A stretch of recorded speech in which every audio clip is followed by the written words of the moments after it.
Poof. Long live them niggas though. Elsewhere, in his newly launched rap career, Lil Jeff made reference to turning Za into Za. I ain't gonna lie, now that they making a documentary about this shit do look like a movie hood. That shit crazy. The rapper who killed 11 people. Reputation has always mattered in hip-hop.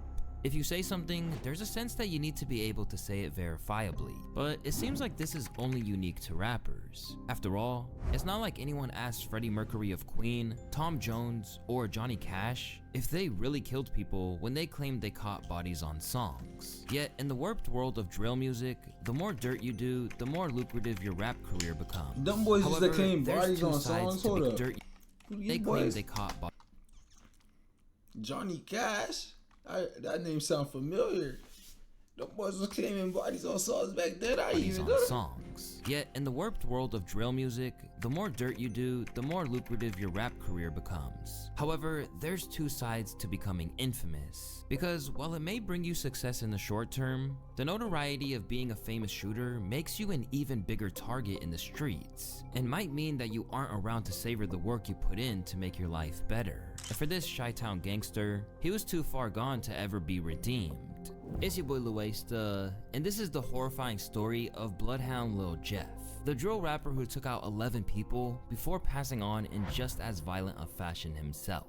Raised by a single mother in Chi-Town, Jeffrey Harris never had it easy. In fact, he was almost capped inadvertently at the age of 14 when his house was shot up due to his older brother's own gang ties. Meanwhile, his father, who wasn't around, allegedly had ties to 068 C Block. Hailing from 79th Street and Maryland Avenue on the east side, this is Black Disciples territory. And eventually, Jeff threw caution to the wind when his dreams of basketball were over. I was 16. I was trying to play basketball, but that's around the time I ain't make the varsity team. So at 16 was when I was realizing this shit real. I don't know what the I'm gonna do. Cause you know, after that point, it's like once you don't make that team, it's over. Left with no direction, he soon found himself in the waiting arms of gang life. Founded in 2015 as an offshoot of gangs known as Braindead and Drill City 079, Lil Jeff swore allegiance to the Bloodhound crew when he hopped off the porch at the age of 18. Pitted against enemies like BKN, Trap City, 800, and the 8-Tray Mob among others, Jeff put the same level of dedication he once gave to his hoop dreams to terrorizing his ops. From his earliest days as an affiliate, he flagrantly waved guns, bragged about robberies, and insisted he wasn't scared of anyone. Niggas just be needing somewhere to put their energy, something to, you feel me? Something to feel good about, something to know they good at. Something that niggas give them they props for, you feel me? Just keep that in mind. Know what you trying to do. I'm gonna show y'all who just got his ass.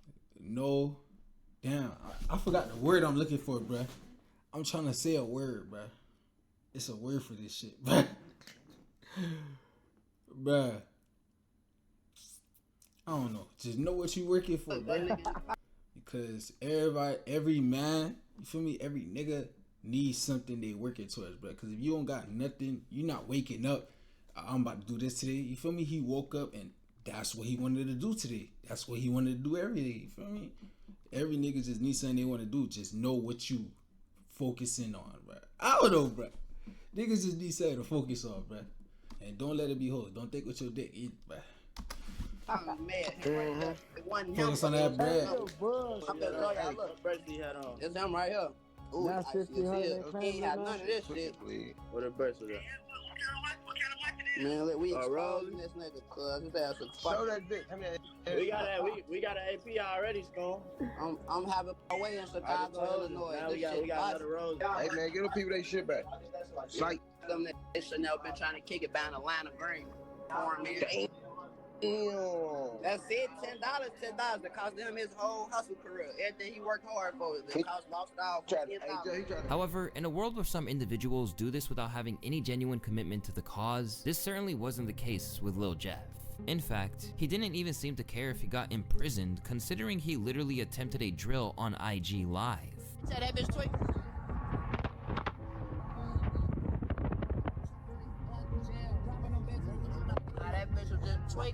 Despite his young age and lack of experience, Jeff quickly became a key player in the gang. The turning point came when his close confidant Z-Money was taken out in what was believed to be a backdooring hit. This killing shattered a decade-long truce between Bloodhound and Trap City, igniting an all-out war. For Jeff, this was a pivotal moment, the point where he officially declared open season on his enemies. I'm taking the killing school. Class start next week. You gotta at least have 2 bodies though. For I ain't coming with no. If you ain't got shit, I can't work with no beginners for. You gotta at least have a 2. I'm gonna give y'all 2 minimum. A 2. I'm gonna start at 2 minimum, cause y'all know why I'm gonna start at 2 minimum. Now I'm just doing it for a tradition. I'm gonna start at 2 minimum, man. 2, you gotta have a minimum of 2. No, anything, you gotta have 2. You gotta have a minimum of 2 of them bitches to come to school. You gonna sit your dumb ass in this seat, and whatever I say, do it. If you do anything scary, bitch, I'm smoking. Within a matter of months, Jeff would allegedly rack up 10 bodies, even commemorating this grim milestone with a tattoo. Some of their identities are still debated, with names like Lil Gutta from Hit Squad, Clay and Crew from A-Tray, and a 33-year-old known as Black from the Evans Mob, frequently mentioned by so-called Chiracologists. However, there are some that Jeff did his utmost to prove that he did, while stopping short of handing himself to the cops. First off, there was the murder of Trap City's Lil. In June of 2023, Lil got into a lift on the 1300 block of West Taylor in Little Italy when Bloodhound pulled up and unleashed gunfire, leaving him dead on arrival at the hospital. In the aftermath, the driver Robert Smith opened up about the horrendous attack. Smith says he hit the gas when someone standing outside of the car started shooting. He rushed going to the hospital where he was pronounced dead. I was running stop signs and intersections to get away. So at one intersection, I had to stop it because there was a car coming through, and then I turned to him and said, "Hey, I'm going to take you to the hospital." And he said, "Okay." Then the next time I stopped, I had to stop at a light because there was 2 cars coming through the intersection, so I couldn't run it immediately. And I looked back then, and he wasn't moving anymore. Although no arrests were officially made, Lil Jeff hopped online immediately to claim responsibility. Go ask my ops that Michael Drake put shit in park. Go ask my ops that Michael Drake, his ass ain't making fuck. Go ask my ops that Michael Drake, his ass ain't get out that car. You know that? I was right there, you know that? And from there, he continued to antagonize his foes by reenacting the scene for his own amusement. I ain't gonna lie, I see this. While this brutal crime cemented his reputation, his most infamous act came on January 26, 2024, the double murder of 2 high school students, who go by the name of Montario Monty Williams and Robert Lil Rob Boston, which were both members of rival gang BKN. Reportedly, the tensions were prompted by an attempted robbery that he escaped. Have someone ever tried to take like some of your belongings from you? Now listen, I ain't gonna lie. A nigga did run off on me before. I will tell you that. Niggas did what they did. What, he zeroed you on the move or something? Yeah, basically. That happens to the best of us, brother. We done all been finessed. Yeah, his ass ran off and it wasn't about shit. We done all been finessed, bro. It was a little shit. That's what comes with the streets. Shit wasn't about nothing at all. I'm talking about at all. Believing BKN to be responsible, Lil Jeff swore to get his revenge. On that fateful day in 2024, Monty and Lil Rob were outside Innovations High School when masked assailants hopped out and let off shots. After they were both hit multiple times in the chest, the one on the right looked like a jig. Damn. Lil Rob died at 17 and 16 respectively. These killings shocked Chicago in terms of both the scale of the broad daylight assault and the age of the victims. Under this CTA elevated platform near Wabash and Washington in the Loop, where police say 2 teen boys, a 16 and 17-year-old, both students at Innovations High School, were shot and killed, fear piercing through the busy midday. We was supposed to get out of that from 12:50, and then they started shooting. They was like, can't nobody go in, can't nobody come out. It happened shortly before 12:30 this afternoon. Police say 6 students were walking out of the school after classes were dismissed when a car and SUV, both dark in color, pulled up. And a group of individuals exited said vehicles, fired multiple times, striking 2 of the teenage students of Innovations High School. But for Jeff, it was just another thing for him to boast about. I feel if I get mad enough, the shit will start happening. I went black for like a week, and poof. Gotta go after that one. Poof. I remember that shit. I came back. Poof. don't live them niggas though. Elsewhere, in his newly launched rap career, Lil Jeff made reference to turning Za into Za. I ain't gonna lie, now that they making a documentary about this shit do look like a movie hood. That shit crazy. Moniker for Monty. Bitches wanna eat dick cause they know I smoke out. We really spank shit, turns out into Za. Damn. Suddenly, Jeff became a rising name in Chicago, and as he transitioned into music, his notoriety only fueled his buzz. But with his growing legend came an ever-expanding list of enemies. While he's often recognized as a rapper, it's important to note that Lil Jeff's music career was incredibly short-lived. His earliest tracks like Can't Beat Us only surfaced about 2 years ago, but with his name now carrying weight both in the streets of Chicago and on Reddit as an active shooter, his Stepping in Blood mixtape soon got immensely popular. Soon enough, he was getting calls for interviews where he became cryptic about the exact activities he was up to on the streets. Cause they said Bloodhound Lil Jeff got 10 bodies. I said, okay, well he can't be in Iraq then. This nigga must be, you feel me? In the UK. You know what I'm saying? So we definitely want to get to know the Bloodhound Lil Jeff story today. Can you start by telling us where you from? Chicago, you know what? East side of Chicago. East side of Chicago. However, it's clear that he leaned into the image whenever he got the chance. So, okay, so you got this reputation, man. You got this crazy reputation. Shit. Feel me? How do you move through Chicago? Do you feel like you probably got a target on your back? Hell nah, these niggas scared, man. I'm outside every day, they ass ducking. I never see people on live dropping my low, showing they ass where I'm at. We be outside every day. I be from up everywhere you could think of. Soon, Lil Jeff's legend continued to expand, with speculation growing that he wasn't solely active in Chicago. In both his own music and that of his allies like Lil Scoom, there were lyrics hinting at him and Q50 operating as hitmen.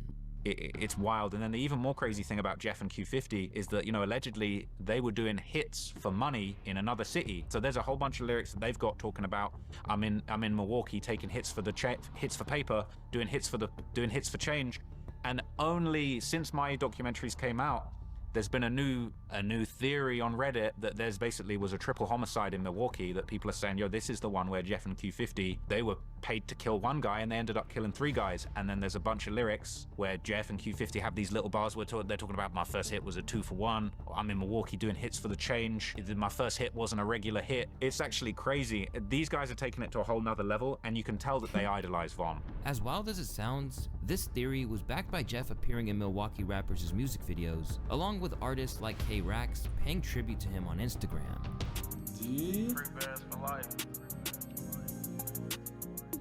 Although he believed the city was beyond saving, Lil Jeff insisted that no matter how much success he gained as a rapper, Chicago was the only place for him as long as he had unfinished business. How can we make Chicago a better place? You can't. This shit f***ed up. Yeah, that's how. If you what you could do for now is just mind your business and just that's it. Just stay in your own lane. That's all you could do. But it's f***ed up. I ain't this shit f***ed up. You just gotta get the f*** on. If you can move, go ahead and get the f*** out of here. Yeah, I know you aspire to move one day once you. No. No? I ain't ducking my shit, boy. Then you wanna stay? I love the rap and bossing. I'm gonna move one day though, but not right now.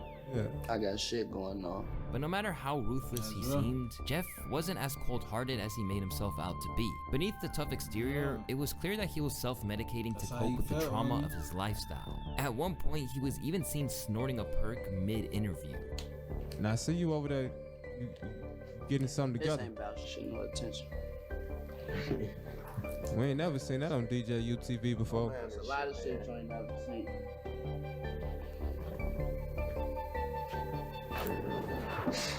Seeing he was on the fast track to destruction, some interviewers, such as DJ U, attempted to advise him. But being young and reckless, he wasn't really trying to hear it. If a student graduates from this school, their future probably not looking too bright. Wait, what you trying to say? I'm saying there's only 2 places they can end up being. Not looking bright. I mean, I don't know if you graduate from the school or not. I don't know. It's like, man, just look, is my future looking bright or not? But I'm just saying, if you graduate from a killer school. He trying to say my shit ain't looking bright. No, you're a rapper, so your future is very bright. But if a young man go to a killer school, you know. Become a rapper and have a bright future. See, there you go, bingo. Money and be well. Exactly, he could do a lot. listen, that shit come with more. Listen, it's a lot of shit behind the scenes that I can't tell you, and that's why I'm trying to skip questions, cause I can't trying to, come on. Trying to skip the question. Right. Get the fuck on from this shit. Besides, Lil Jeff had a pretty cynical outlook for someone who was barely even old enough to drink. For one thing, he was scarily at peace with the prospect of his demise, but the alleged mass murderer claimed that if he did go down, there'd be vengeance. They say I'm dead, tell them to get back. Oh no, they still finna go spin for me though. They still finna spin for me. That boy hell got caught in rap, yeah or not. Folks say he still finna go spin for me. Whoever did that to me, we spinning on y'all that. Throwing away souls like dirty napkins is crazy. Talking in pre-death is wild. At least he was prepared to go. Clearly, Bloodhound Lil Jeff wasn't scared of going down in a blaze of infamy. In fact, it appeared that he felt there was no way around it once you entered that life. In this sense, Jeff shared the same mindset as one of his rap idols, King Von. Somebody kill somebody, everybody got family, somebody relate to him or somebody cool with him, you kill him. Now everybody that he was close with is trying to kill you. It's a never ending, or they gonna kill, let's kill somebody close to him. Right. Hey, how does that end? How y'all stop that? It don't stop. It's to everybody, all the people that playing the game, it's gone, you see what I'm saying? It's the last man standing. It's either you gonna be in jail, you gonna die, or you getting lucky around this bitch. Primed to keep pushing as long as he could, Lil Jeff would never back down nor retreat. So when things went left, those in the know saw it as a foregone conclusion. Inevitably though, if you knew Jeffrey, yes, inevitably. And sure enough, in the same year that he was catapulted to fame, Lil Jeff would be taken out of the picture. Considering how much dirt he did in the streets towards his rivals, Lil Jeff was already firmly on their most wanted list. But the situation escalated when he was caught in Trap City during an attempted drill. After chasing his enemies into their own territory, Jeff stormed into a house, aiming to take out an op, only to catch a bullet to the chest. And although he was rushed to the hospital, it was a little too late, as he was pronounced dead on arrival. The crime scene noted that a male victim, John Doe, was near a sidewalk when he was struck in the chest by gunfire. The victim was transported to the hospital where he was pronounced dead. There are no suspects in custody. A large number of shell casings were located at the crime scene. Lil Jeff was gunned down at just 21 years old, and for his enemies, his death was a cause for celebration.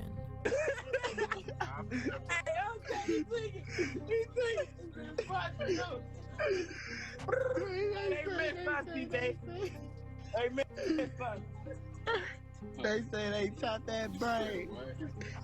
Hey, twig. Hey, overfed. What you want? Can't eat this shit. Yeah, I ain't gonna lie to you. Oh, yo. I gave you that. Hold on. I gave you that. I gave you that. All right, bet. Pop that right now.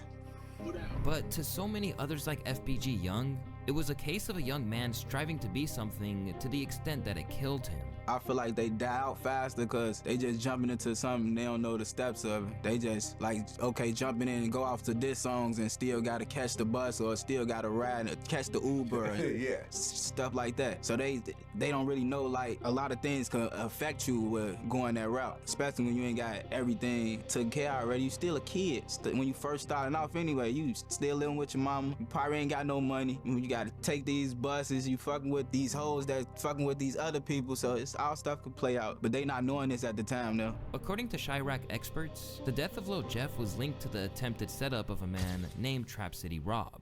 You can see on the video somebody outside like talking to their girlfriend or, you know, talking to a person who they just interacted with, and you see him run down and chase the guy in the house, and then you see him flying back off the porch, and then you hear do do do do do do do do do. And the paperwork can say he was hit 19 times in the chest area. He was shot 19 times. And that's why I think they grabbed Rob for the murder, because it's overkill. It ain't self-defense 19 times. Clearly see on camera that 4 dudes is waiting outside basically to ambush them. Like, I don't think he should be in jail, but in Chicago, they lock up the wrong people. They let out the wrong people, you know, and it's just crazy, man. But Rob, he's still up in there. He's still up in there, and he got charged with the murder of Lil Jeff.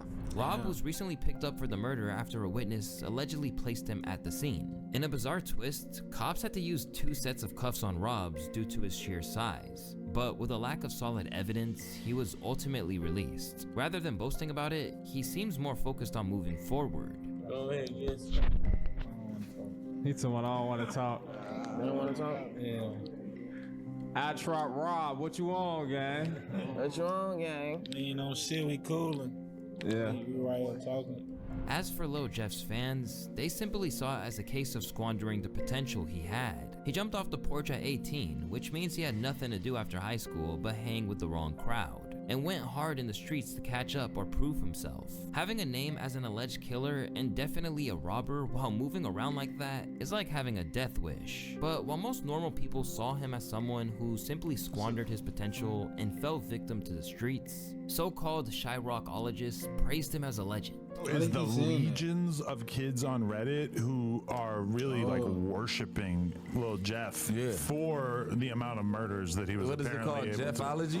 Yeah, there's a Jeffology. They have a Jeffology subreddit. They're calling him J-Roy, which I was very into that. And one of the most damning things is like this series of emojis that he would put in his captions, in which each different emoji seemed to reference a different person. So like a lot of people have seen this like really traumatic video of basically these two high school age kids that got killed in Chicago. It's been alleged that Lil Jeff was the one who took them out. As for his homies, the world essentially stopped. In a tribute post, Lil Scoom 89 couldn't believe what happened to his fallen brother, saying, "I love you. I'ma be with you real soon." A talented rapper in his own right, Scoom had big plans for life beyond the shy. And where you want to be at age 33? Somewhere in Europe in a big ass crib with my wife and kids, so not worrying about shit. My first goal now is get away from him for period point blank. Like I already don't be in this month. Like what's the point of living here for? Shit, I want to have kids, gang. I ain't gonna lie, folks. I don't get no. How tough you is on my dead cousin grave. What a real nigga scared of death and fucking jail. My cousin grave, don't let no nigga tell you they not scared of that shit. But tragically, Scoom wouldn't get a chance to achieve any of that. Instead, he barely lasted a month before he was ambushed and murdered while simply trying to get a haircut. And with that, Chicago Drill was relieved of two of its biggest prospects for the future, leaving a glaring hole in the scene. I feel like if they had some real guidance in their life, like motherfuckers who's really standing on them, how motherfuckers be standing on me and how I stand on my artists, and I feel like Lil Jeff and Lil Scoom, them little niggas they was something to work with. Like I ain't gonna lie, like they the new generation. But by the sounds of it, all that despair hasn't stopped 079 Bloodhound from staying active. According to Trap Lord Ross, their homie and fellow rapper Q50 has recently picked up where Jeff left off. He also argues that if Jeff had survived, he would almost certainly be behind bars by now. You know, Q50's still out here. He got arrested for a little period of time, but he got let back out, and he's just out here, you know, navigating the streets supposedly with 8 bodies. I don't know how he's not in jail. It's actually kind of baffling, this whole situation. I think if Jeff was here, he would definitely be in jail, facing really serious charges for a number of bodies that he'd allegedly committed and claimed. Those guys made it really obvious for everyone, you know. In a rare interview, Q50, who spent time behind bars for firearm possession, insisted that he's still pushing on for his brothers in every way. Okay, how did Lil Jeff and Scoom impact your life? Alright, so I ain't gonna lie. When I lost my big brother, I ain't gonna lie, that shit, I'm gonna keep this shit a buck. Cause I ain't no more, you know, I ain't no lying ass nigga. That shit hurt me. That's my big brother, it's my everyday nigga. This, we the same nigga, we the same brain. We think like, you know what I'm saying? We do everything together. When I'm downstairs sleep, this who coming downstairs, he don't get no fuck if I got a hole in the bed. He gonna come downstairs and wake me up just cause that's my big brother. Can't no any nigga just do that. Already reeling from the passing of Jeff, he claimed in a moment of real vulnerability that the death of Scoom was the last straw where he was taken away. Lil Scoom, that was my heart. Cause Lil Bro, the thing y'all don't know about Lil Bro, he had a sweet soul. Lil Bro always smiling. He bring the smile out of me, you know? Yeah. So it's like when my little brother died, and it was a month after, I took that shit. I ain't gonna lie, I had to take a minute, like, you know what I'm saying? My big brothers, they had ended up just putting me where, like, not no hospital, nothing. They just put me in a different spot so I could get my man straight and don't move off promotion. Later, he revealed that the loss of Philly's YBC duel affected him as well. He doing this shit genuinely. He didn't want to fave out of nothing. Folks, I ain't like, when me and Duel get on the phone, we barely even talk about music. It's about how I'm doing right now. That's fire. How I'm holding up. If I need anything, I don't let my nigga. In a surreal moment which depicts where we're at with drill, YBC Duel was also a collaborator of Lil Jeff and Scoom's on the track Long Live Jeffrey Dahmer. Now 7 months on from those visuals going live on YouTube, every single one of these artists has passed on. With the story of Lil Jeff You see where the worlds of rap and the streets get far too entangled. Yeah, but go These watch days, the the vids, more so real life you dirt deaf you've all done, that the more it boosts your career. And for Chicago OGs like Tay Savage, that shit who was can see pretty. how much havoc it's wreaking, hip-hop needs to move on from that era of IG live taunting and dead op dissing. That's telling. That's motherfucker always talking about telling. That's telling. Try snitching. You telling on yourself. But it's not really okay. You selling your soul, trying to hope a label gonna catch you or something. Like, alright, now it's cool. Like, okay, I can get you. You probably, like you say, it's art. So I can get you maybe. Alright, it's this little stigma right here. Let me play on that. But when you talking about real work and you saying like shit that's open, I'm talking about like shit that. Come on, bro. I get you need some type, like a certain type of image to be the type of rapper that trying to be or whatever. But that's telling. You doing all that police shit, all that. That's telling. But when you just on that just straight out. Oh yeah, we did that. We smokers. Yeah, nah, that shit goofy. I ain't gonna lie. Because when that becomes commonplace, it'll no longer yield the same kind of star-making quality. And so, they'll always have to up the ante, and that is a terrifying thought. And there's gonna be another motherfucker that's gonna wanna beat Lil Jeff. Yeah. So he gonna be like, okay, damn, Lil Jeff snorted that on there. What can I do? I'm gonna throw somebody off a bridge on live. Despite how Reddit portrays him, he wasn't just some video game character. He was a real, albeit dangerous person, and to friends like JB Bin Laden, his loss was deeply felt. When did you meet Lil Jeff? I really like his big brother. That's one of my best friends for real. I know him since he was like really like 6, 7 down there. What's he like growing up as a kid? Bro was a badass little kid for real. He's a sneaky badass little kid, you know, bro. He'd be like sneaky bad. Everything he did for real, he excelled in that shit. You got funny Lil Jeff stories? This one when he was a little kid. Back then we used to have little socks shit, you know, bro was a hooper too. Put his socks on, the little hoopers, elite little Nike socks. Them bitches was there. He'd be mad as hell, face red as hell. Yeah, that's some real little brother shit. Long live Lil Jeff, man. Long live Scoom, man. Long live LA, man. Free for now, man. Fuck the ops. And unfortunately, the war that took his life, and countless others, shows no signs of slowing down. Recently, JB Bin Laden and his crew barely survived an ambush at a recording studio, an attack that happened while they were being filmed for a documentary by Brandon Buckingham. These are the final moments I filmed before we exited the recording studio, and were met by 6 masked gunmen who emptied over 60 rounds at us at close range, injuring 4 people. The shooting happened right outside. What? 60 rounds at close range and everybody survived? What? These are the final moments I filmed before we exited the recording studio, and were met by 6 masked gunmen who emptied over 60 rounds at us at close range, injuring 4 people. The shooting happened right outside of Studios. As a matter of fact, I want you to come take a look at this. One of the bullets pierced this door, and that's not the only one. How close? We found a shell casing on the sidewalk, the same sidewalk where 4 men were shot. And in the process, a cameraman was struck in the jugular with a bullet, narrowly escaping. Well, there's blood all over me. Did I get hit? Or is that my hand? Did I get hit? Oh fuck, did I get hit? Did I get hit? Oh, I got hit. With promises of new posthumous music from Bloodhound Lil Jeff in the works, it's clear that his legacy will live on. But he could have been so much more. Not to mention that if he never got caught up in this life, as many as 11 Long Lil Jeff, Long Lil Scoom, Long Lil Door. Y'all boys tell me what else y'all want me to react to, man. I want y'all motherfuckers to subscribe to Foreign TVO. Don't give a fuck. Better subscribe, motherfucker. If not, security gonna get your ass. Pop, pop.